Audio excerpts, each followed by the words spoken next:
Hi friends, మా ఇంట్లో వంటలు చూడండి. ఈరోజు వేడి వేడి రైసు, టమాటా రసం,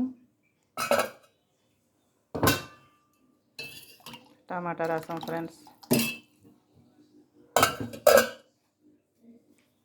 కాంబినేషన్ మీకు అర్థమైపోయి ఉంటుంది.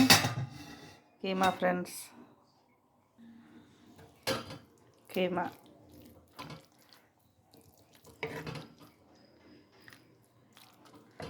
చాలా బాగుంటుంది ఫ్రెండ్స్.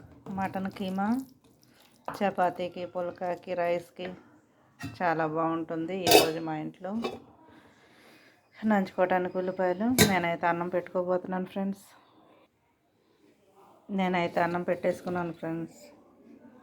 వంట అయితే రెడీ అయిపోయింది. భోజనంకి రెడీ అయిపోయాను. మీరు కూడా చేసుకోండి, తినండి, లైక్ చేయండి, షేర్ చేయండి, కామెంట్ పెట్టండి ఫ్రెండ్స్. కీమా ఎంతమందికి ఇష్టమో